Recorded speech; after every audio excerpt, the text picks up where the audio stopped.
My fiancé mocked my late father during family dinner, while I covered all wedding expenses, so I ended the engagement in front of everyone.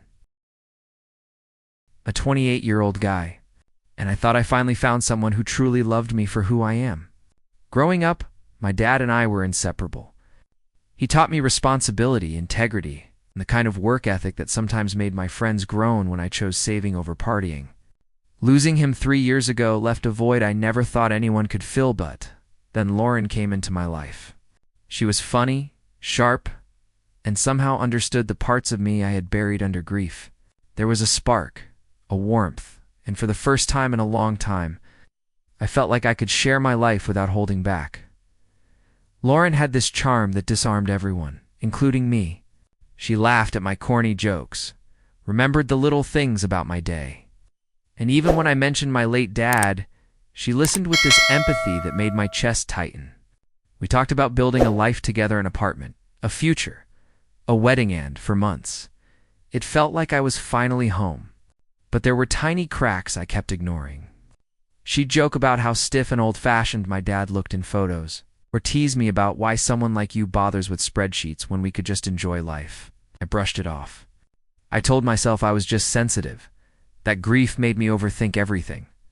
I started covering more of the bills than I probably should have. But it didn't feel like an obligation, it felt like love. Rent, utilities, dinners out, even little trips. I was happy to shoulder the responsibility.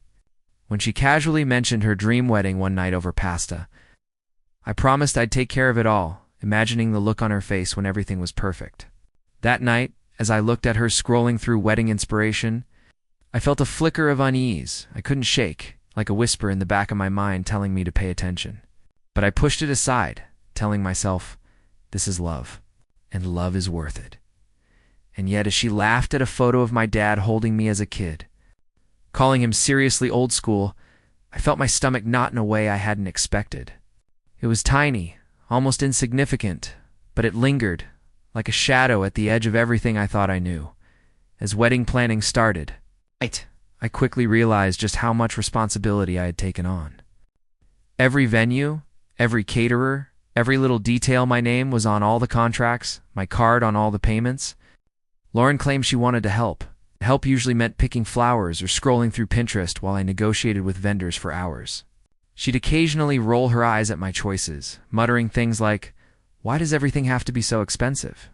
Or do we really need that?" I'd smile and nod, telling myself she was just stressed, that this was all part of planning a dream wedding. Deep down, I wanted her happy more than I wanted to save a few bucks. It wasn't just the finances that worried me. When we'd meet my parents or extended family, Lauren's behavior sometimes made me uneasy. She'd make little quips about my dad's old-fashioned sense of humor, or tease my mom about being too traditional. I remember one dinner vividly. Lauren leaned back, laughing at a story my uncle told about my dad, and said, "Wow, your dad was seriously stiff, wasn't he?" The table went quiet for a moment, and I felt my chest tighten. I wanted to defend my dad, to tell her she had no right, but I swallowed the words. I told myself I was imagining things, that she didn't mean anything by it, even among friends. Whispers started forming in my mind. They'd compliment Lauren on her charm and style. But I noticed the subtle ways she positioned herself above everyone else. Her laugh a little too loud. Her stories always bigger and more impressive. And yet, when she smiled at me, when she held my hand or said, "I love you," I believed it. I believed we were a team, that all the little discomforts were just bumps along the road to our perfect day. That night, after another long day of finalizing bookings, she sat on the couch scrolling through wedding gowns. "Some of these brides spend way too much," she said, almost dismissively, and then added with a smirk, "But I guess people like us have to try harder." I forced a laugh, but inside, a small, nagging doubt had taken root, and I couldn't quite shake it. I thought bringing Lauren to meet my extended family would help her see the people who shaped me, who I loved dearly. But almost immediately I noticed a shift in her demeanor. She laughed at my dad's old stories in a way that felt cruel.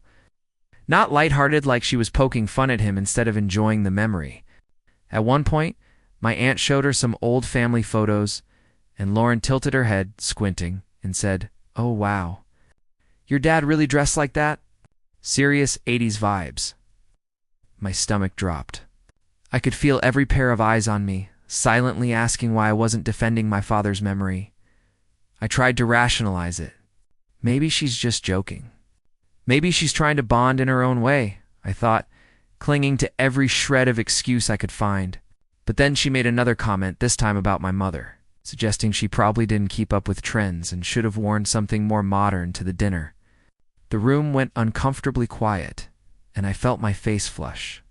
My parents shot me looks full of confusion and subtle hurt, and I realized they were silently questioning whether I had chosen wisely.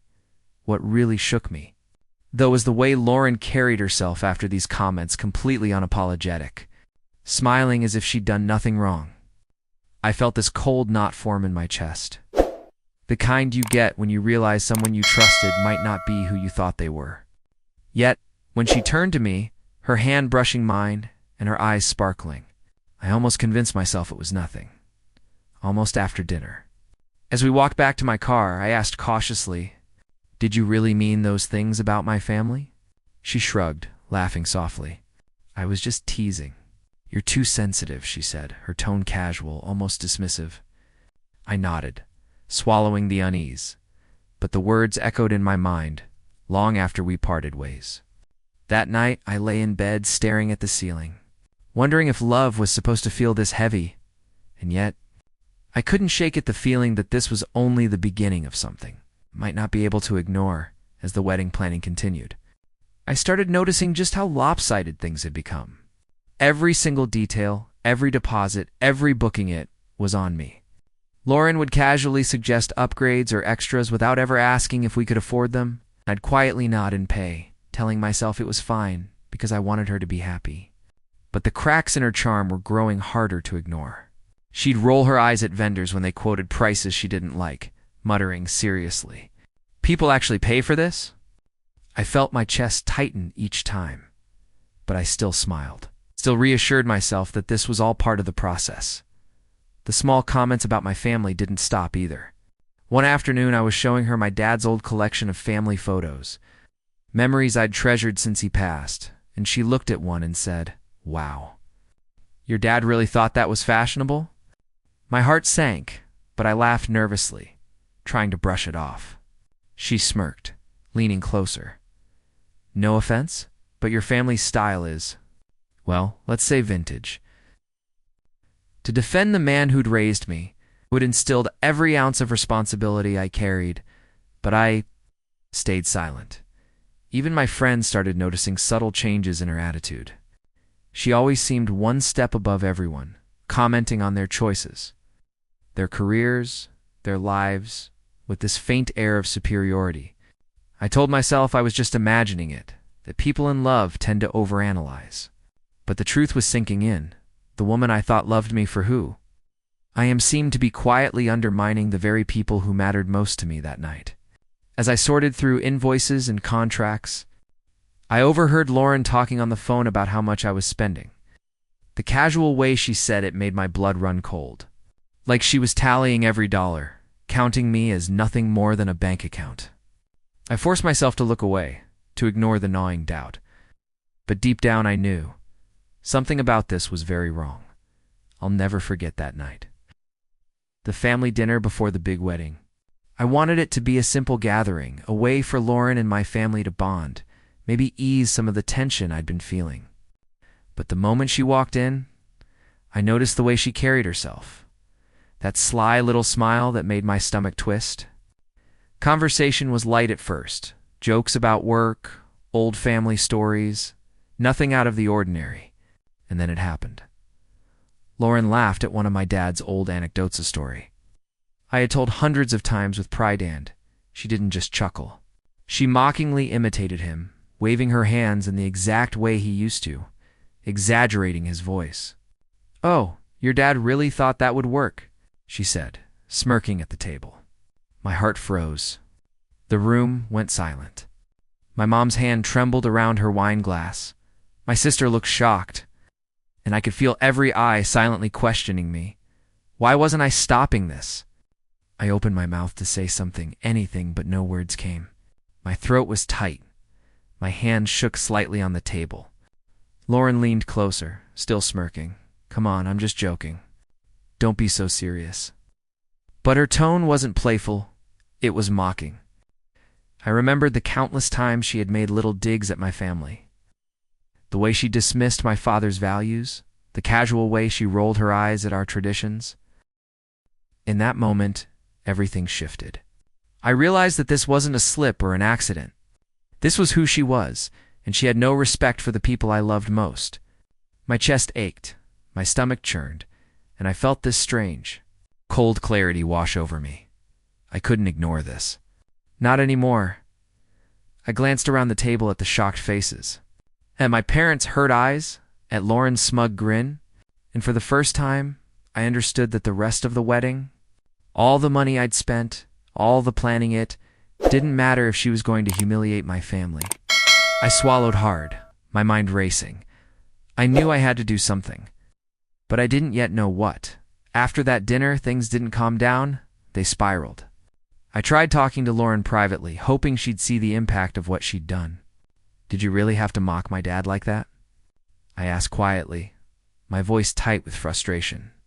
She rolled her eyes and leaned back, smiling almost cruelly. "I was just joking." "You're way too sensitive," she said, like it was my problem that I cared. The way she said it made my stomach drop. Every instinct in me screamed that this wasn't a joke, that her tone was deliberate. But she made me feel like I was the one overreacting. And she didn't stop there. Over the next few days, she'd casually remark about how much I was spending on the wedding, about why I cared so much about family traditions, always framing it like I was being controlling. Even my friends noticed how she subtly dismissed my concerns, how she painted me as the problem when I tried to speak up.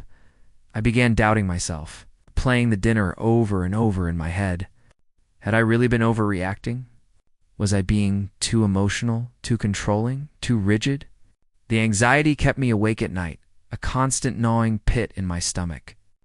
Every time I saw her, that smug, self-satisfied smile reminded me of the way she'd laughed at my family, and yet she acted like nothing happened.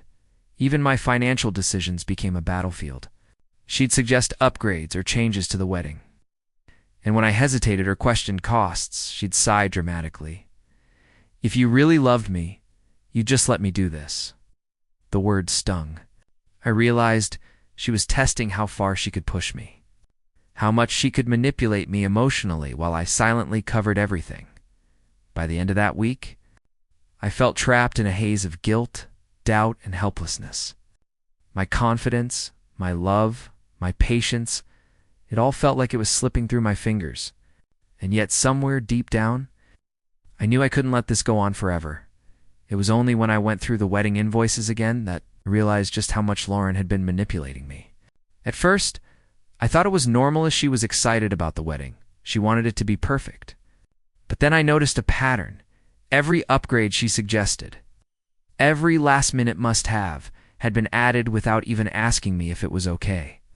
And I was paying for all of it, not a single cent from her. My chest tightened, and a wave of disbelief washed over me. I had spent tens of thousands thinking we were building a life together. While she treated it like a shopping spree on my dime, the realization hit hard. This wasn't just entitlement. It was deliberate. She had been exploiting my generosity, using my love and respect for my family to fund her fantasy wedding. I remembered the dinners, the teasing, the jokes about my dad being old-fashioned or my family being stiff. Now, it all clicked: the mockery, the dismissiveness, the constant need for upgrades. It wasn't about style or fun. It was about control and power. I felt sick, my mind racing. How had I missed this for so long? All the sacrifices I had made, extra hours at work, covering rent, paying deposits, handling logistics, had been for someone who didn't respect me, my family, or my hard work. I remembered the nights I stayed up, making sure everything was perfect, imagining her smiling at me when she saw it all come together. That smile, that charm, now felt like a lie I had bought into completely. And yet, even as the anger bubbled inside me, there was a flicker of clarity. I could see her for who she really was, and I could see the choices I had made that let her get this far. It was terrifying and empowering at the same time. I knew I couldn't let this continue, not to the wedding, not to my family, not to myself. But I also knew confronting her would shake everything to the core. I hit rock bottom that night. I had confronted Lauren about the invoices, about the way she mocked my family, about the way she'd been treating me like nothing more than a wallet. Her response? A smirk, a shrug, and you're just overreacting. Can't you take a joke? I felt my chest tighten so hard I thought I might collapse. Every ounce of trust, every bit of love I had invested, felt like it had been trampled. I sat there in the dark, staring at my laptop full of spreadsheets and receipts, and I realized she had been manipulating me the entire time. I couldn't eat, couldn't sleep, couldn't think straight. My friends tried to check on me, but I brushed them off, not wanting to admit I had been so blind. The laughter at that family dinner replayed over and over in my head. Lauren's voice cutting through the memory, mocking, dismissive, proud of herself. I pictured my dad sitting there, alive, watching her belittle him, and my throat tightened with grief and rage. I wanted to scream, to shake her, to tell her exactly what kind of person she was. But I didn't have the energy. I even questioned myself. Had I really misread love all these years? Was I too sensitive? Too generous? Too naive? The more I questioned, the more my confidence crumbled. Every dream I had built with her felt hollow. The wedding, the future, the life I thought we were going to have, it was gone. Stolen by someone I had trusted completely. I remember lying on the floor, staring at the ceiling and feeling a mixture of grief, anger, and despair I hadn't known was possible. I wanted to disappear, to erase every memory, every ounce of planning, every sacrifice I had made. But somewhere beneath that crushing weight, a small, cold thought began to form. I can't let her get away with this. I won't. And that thought, fragile and sharp, was the first spark that made me realize I had to fight back, but I didn't yet know how. The next morning, I woke up with that heavy sinking feeling still lodged in my chest. But something had shifted beneath the exhaustion, beneath the grief and anger. A small spark of clarity was growing. I thought about my dad, about the lessons he had drilled into me. Integrity, self-respect, standing up for what's right. I realized that continuing to let Lauren belittle my family, manipulate me, exploit my generosity, wasn't just hurting me. It was disrespecting everything my dad had stood for. I started making a plan. Not a violent or dramatic one, but a precise, careful strategy to make sure she couldn't gaslight or lie her way out of this. I went through every invoice, every contract, every text and email where she had pushed upgrades or dismissed my concerns.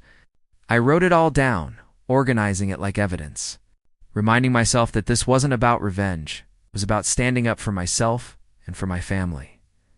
I also revisited those family dinners in my mind. Every subtle jab, every mocking smile, every dismissive comment about my dad or mom. The memories still hurt, but now I could see them clearly for what they were. Deliberate, cruel, and disrespectful. I realized I had been blinded by love and hope. But I wouldn't be blind any longer. Friends noticed the shift in me, the quiet determination behind my exhaustion. They warned me, gently, to be careful. But they also validated what I had felt all along. Lauren was crossing lines, and I had every right to set boundaries. I began to rehearse what I would say, how I would present the facts calmly but firmly, and how I would make sure my family could see her for who she really was.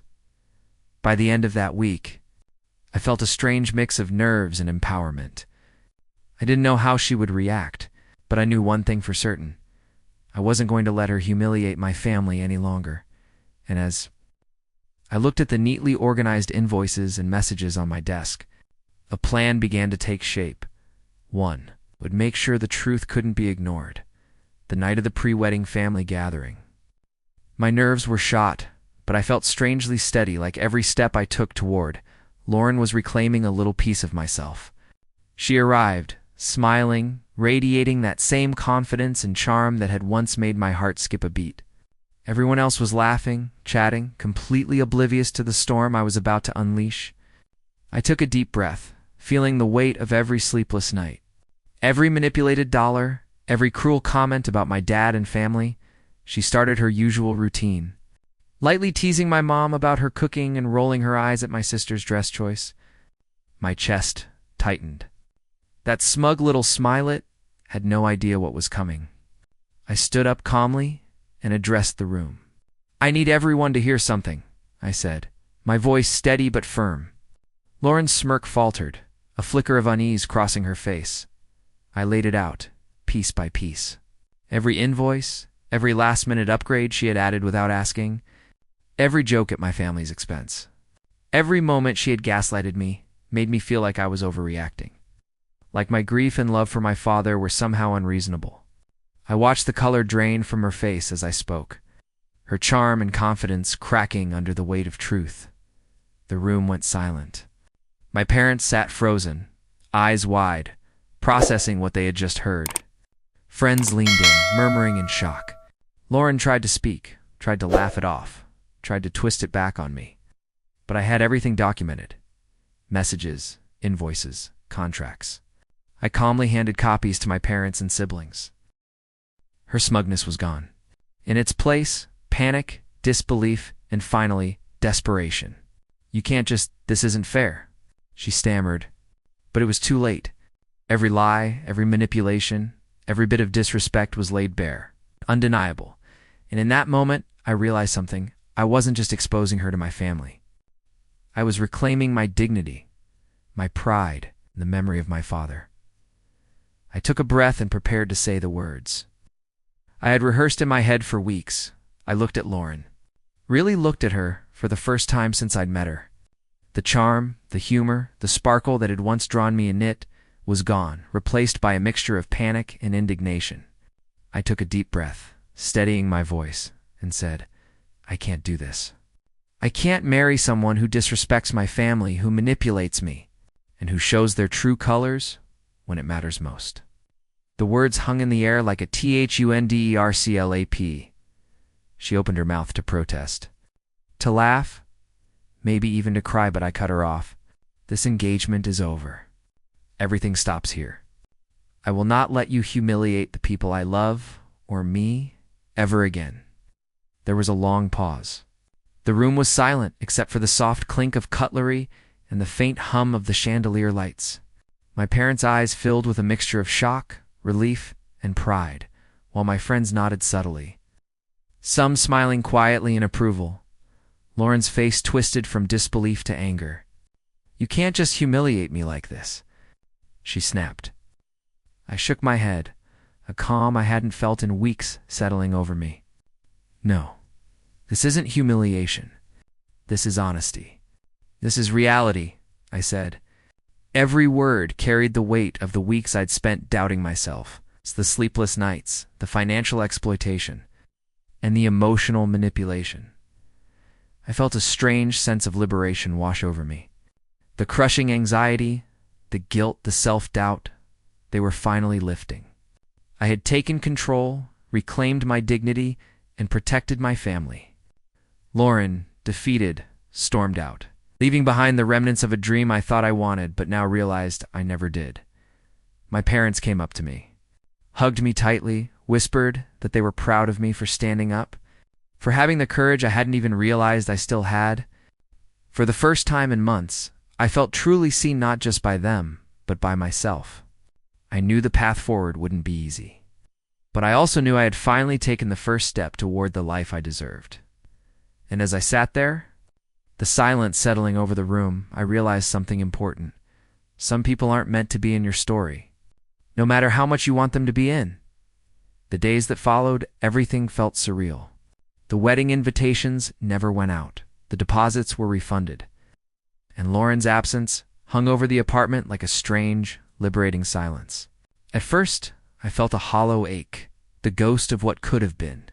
But slowly, that emptiness began to feel more like freedom. I wasn't constantly worrying about disrespect, manipulation, or financial exploitation anymore. For the first time in months, I could breathe without a knot in my chest. I spent time reflecting on everything my dad's lessons, the values he instilled in me, and the ways I had allowed love to blind me. I realized generosity doesn't mean blind sacrifice. Love doesn't mean ignoring red flags. And respect isn't optional, it's fundamental. I started setting boundaries, focusing on relationships that uplifted me instead of tearing me down, and reconnecting with friends and family who had been quietly supporting me all along. Even small things became meaningful. Cooking dinner without someone critiquing every choice, listening to music I loved without compromise, planning trips for myself rather than for someone else's whims.